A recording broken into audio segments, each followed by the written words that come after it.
Hello, everyone, and welcome to OHSCE Interviews. I'm Vasu Bharadwaj, and I'm your host for today's episode. Today, I'm honored to have with me a senior journalist at True North Center and the host of the Andrew Lawton Show, Andrew Lawton.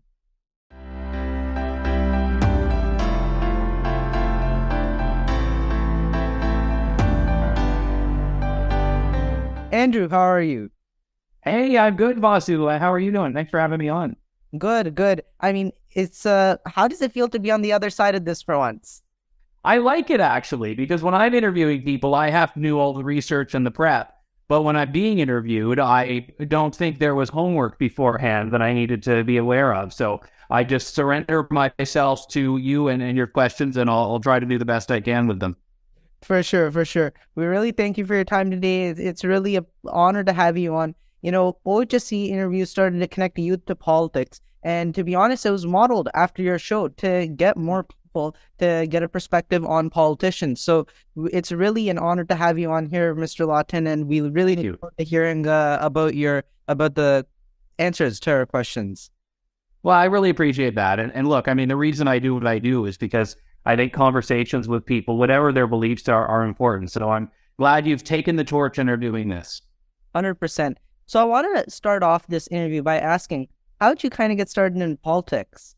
So I've always been interested in it. So I mean, going back to when I was in high school and I was learning civic. I don't know if it's still the same in Ontario, but I had to do that half-year civics course, and I had taken an interest in politics, and I went through, I think, a few different stages of what my beliefs were. But I think early on, relatively, I started identifying as conservative, which at the time was not a popular belief system as a teenager, and I think it's probably less so now. But I was very early on getting involved in other political groups. I got involved in the Ontario PC Youth Association, which existed at the time, and then when I went to university, I could get involved in the campus club, and I worked briefly on Parliament Hill. I did an internship there when I was in university, and then ended up kind of flipping to go into media. And I'm still very much in the political world, but now I'm not focused on one particular political party. I'm more focused on the ideas that I hope political parties will champion. Yeah, I mean, that's 100% a good take to it. Not aligning yourself with one party, but aligning the parties with your values. I think that's an extremely important thing to do because it's one thing to say, okay, I will support the Liberal or the Conservative Party for the rest of my life. But it's another thing to say, you know what, I'm going to support the party that feels the most in touch with my values, that feels the most aligned with me. And I just want to touch on one of your points there. I can confirm that conservatism among youth, especially in high schools, has gone down drastically, especially here in the GTA. And but I always do say, as soon as these teenagers start paying taxes and start paying they flip the coin and they become conservative. Yeah, and I think that's actually, I mean, the old line that, maybe people still sign on Winston Churchill, you're probably not allowed to quote anymore because, like anything else in history, he's probably a hate figure now. But, that line, just to paraphrase it, is that if you're not a liberal by 20, you have no heart. And if you're not a conservative by 40, you have no brain. And I think there's some truth to that because when you start living in the real world, however that comes, you start seeing that, hey, this idea of individuality, this idea of freedom, this idea of personal choice, this idea of lower taxes. These are all pretty important things. Yeah, I would have to agree with you on that. So I want to move right into our question and answer segment, and these questions are asked by members of our high school team. So the first one comes from Hayden Lai, and he's from York Simcoe, and he wants to ask you, as a journalist for True North, what is your opinion on the massive paydays the Liberal government sends to the CBC, and what do you think? What do you think is a message that it sends to other news outlets? Well, first, let me say it's not just the CBC. I mean, the government gives CBC 1.3 billion a year, give or take, which has gone on Liberal governments, conservative governments, doesn't matter.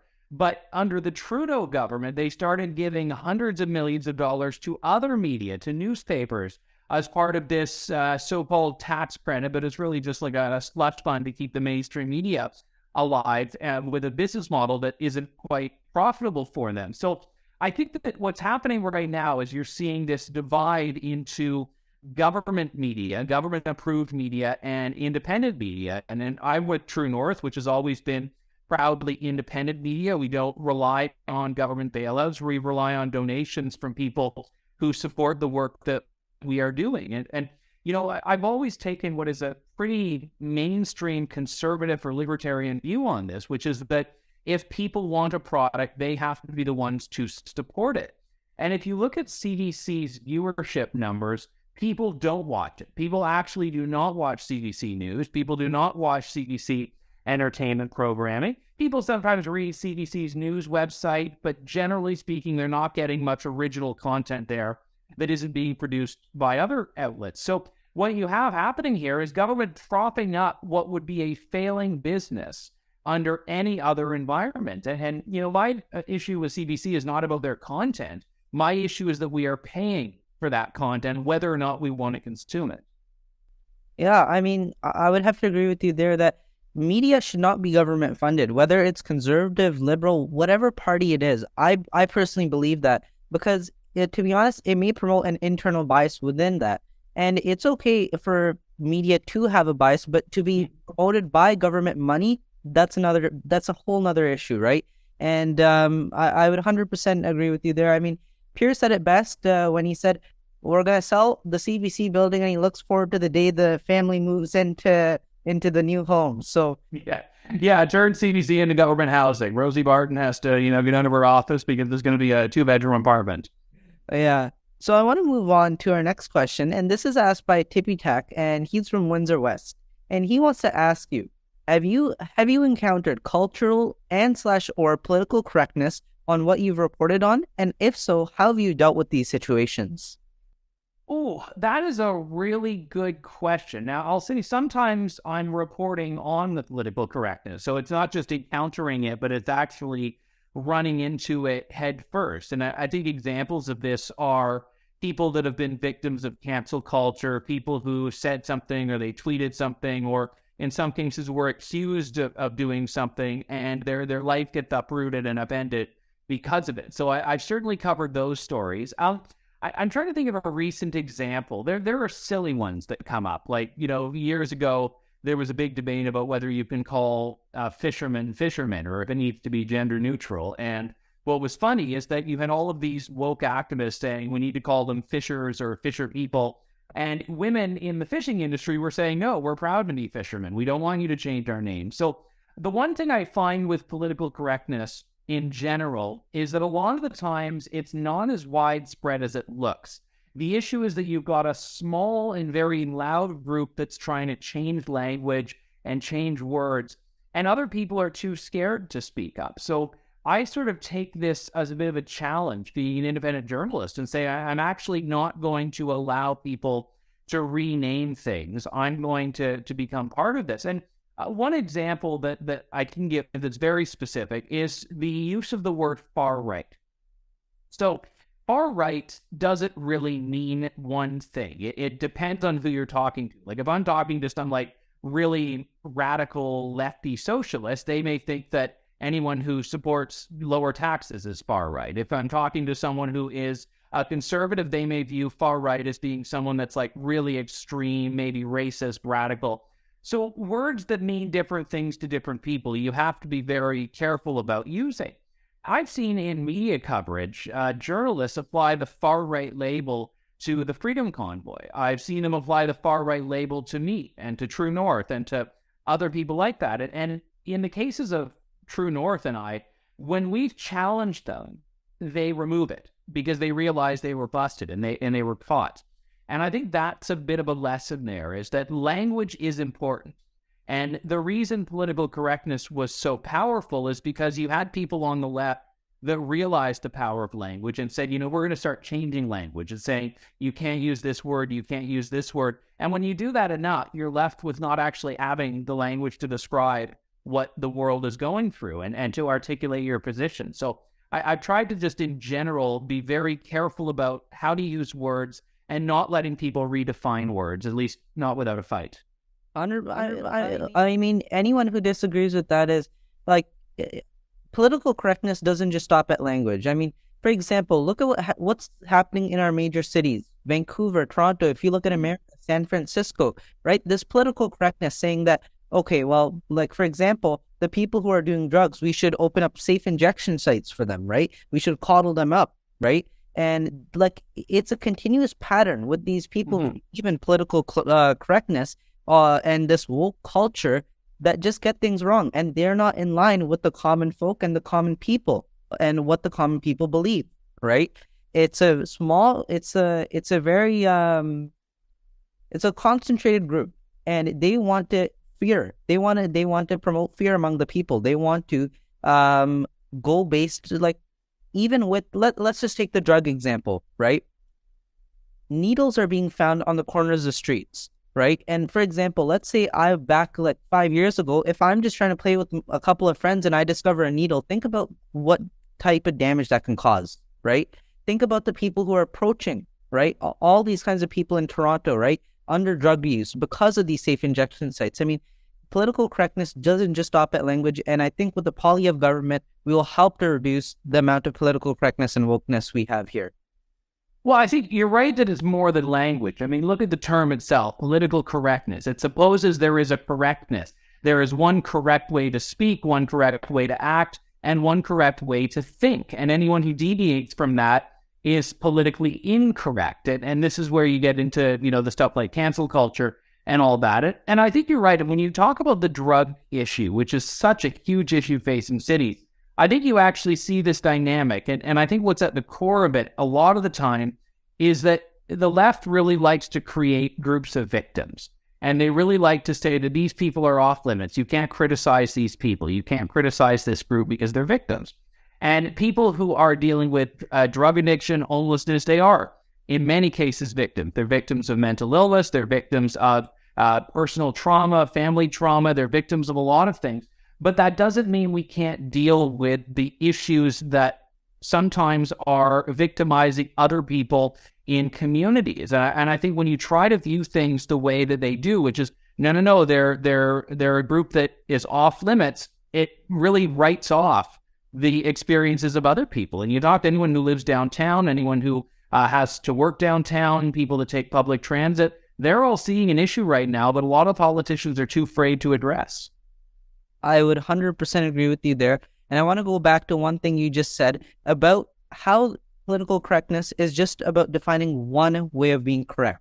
And that kind of moves on to our second question our third question. And this is about Bill C-11. So as a journalist, what are your personal concerns with Bill C-11 and how will it affect the Canadian media industry?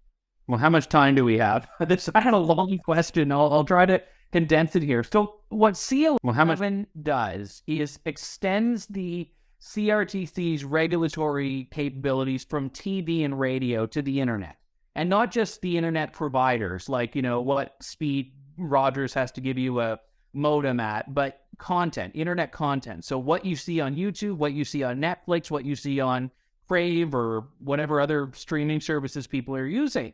And what they say their goal is to promote more Canadian content in the same way that if you listen to the radio, you have to hear a certain percentage of songs that are by Canadian artists. And it's been that way for over 50 years now. But when we're talking about the internet, we're talking about something in which the user has a lot more control over what they access. So someone can go on YouTube and they can say, I'm going to listen to the Andrew Lawton show today. I'm going to listen to Basu's show today. I'm going to listen to Justin Trudeau speak today. Not everyone is healthy in their viewing habits. And they do this and they choose. And YouTube will say, okay, we get the sense that this person likes Andrew and Basu, so we're going to serve up some other stuff that we think they're going to like. And what the government is trying to do with Bill C-11 is force these platforms to artificially manipulate what people see. So someone may never actually learn my show exists because the government says, well, no, hang on, YouTube, you have to put government-approved content on your homepage. And I don't think I'm going to be government-approved content. I might be, but I don't think I'm going to be. And that's the big problem with it. But I'll add to that by saying that right now, the Liberals are in the process of a much bigger overhaul of internet regulations. And this is something that's going to have huge repercussions, not just for me as a podcaster, but for everyone who uses the internet, because it's about what you see and also about what you say. online. And I think people need to be up in arms about this. 100%. I mean, Bill C-11 limits us, right? And whether you agree with the content or not, that's not the issue. You should still have access to it. You should still have the freedom to view what you want.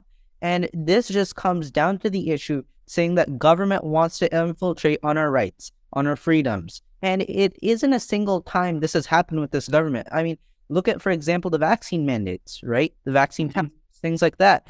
And I know technically it isn't, but look at all the financial burdens and the cutting of freedom, financial freedom that the government is doing to the Canadian people. Like, for example, I remember reading a study or something which said I think 1 in 5 Canadians believe that you're rich if you have a home, right? A place to live, or a roof over your head, right? And this is a normal that Justin Trudeau has created. This is a Canada the Trudeau government has created, and it's sad to see. And we're very hopeful that a Poilievre government will turn this around, turn her into hope. Yeah, I mean, you're right about the idea of new normal. I mean, we talked about language earlier, and the whole point is that people try to redesign the way we live. I mean, inflation is a big issue. It's bigger than just Canada, but I'd say the Canadian government has not been making this any better. It's been making it worse. But, you know, it used to be that eggs were one of the most basic, fundamental household items that people had. You go camping, you bring a bunch of eggs, you go to a restaurant buffet, there's piles and piles of eggs. And now eggs are, to a lot of people, a luxury item.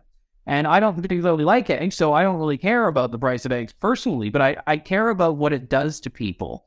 And that statistic you mentioned about housing is incredibly important. So home ownership, which used to be just the aspirational dream of any society, of any middle-class family, is now something that's being viewed as a luxury by people. And that's not a healthy way for a society to operate, in which having a roof over your head that is yours is seen as out of reach for people.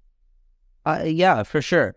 So I want to move on to one of the more recent stories about election interference. And this question comes from Vincent in Oakville, North Burlington. And he wants to ask you, it seems that the Chinese interference scandal is slowly fading away from the public. How do you expect the scandal to end? And would it just be like other previous liberal scandals, which didn't do too much damage to Trudeau's reputation and kind of blew over?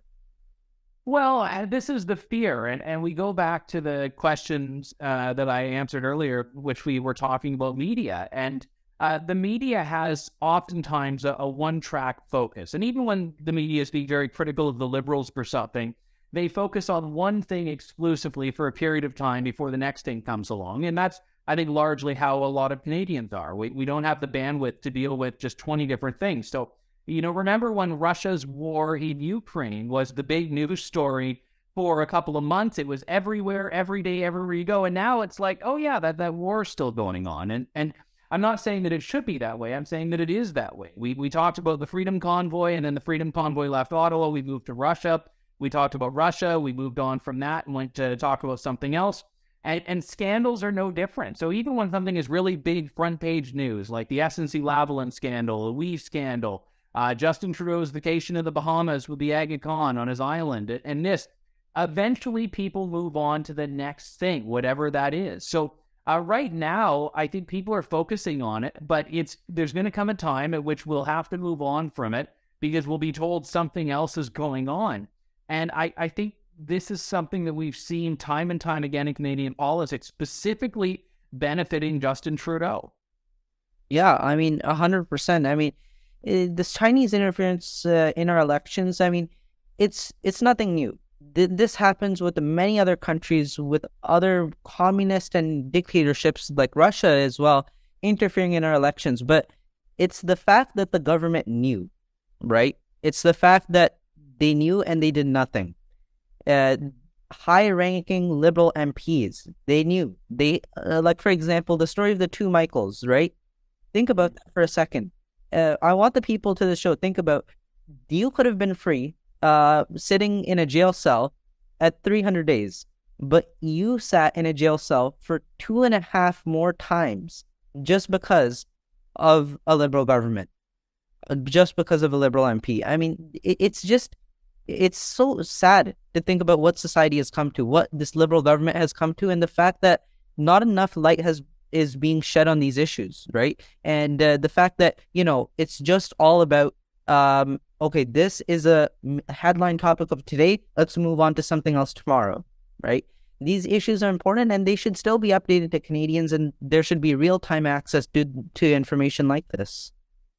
There are, and I mean, the MP you alluded to there, Han Dong, who is no longer a Liberal, he denies this. He says, no, this is a mistranslation.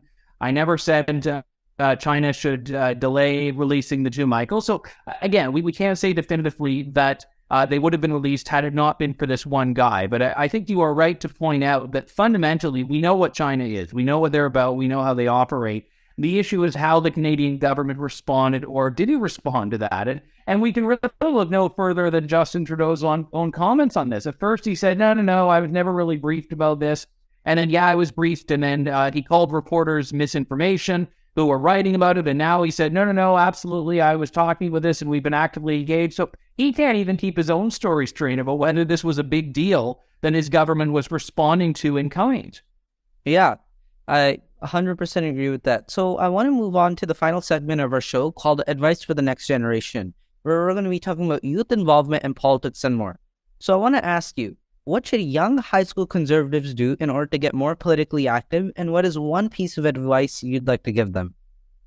So one first thing that I would say on how to get involved is to get involved and find a community of people. Like we talked earlier, Basu, about how lonely it can be being a young conservative in this climate. And I think that you need to realize you're not alone. And, maybe there are only 3 other people in your class that are like you, but you want to find those 3 people and make sure you're friends with them, because that's going to give you a lot more sanity when you go through and have to listen to your teachers telling you about, how great the left is and socialism and all of that.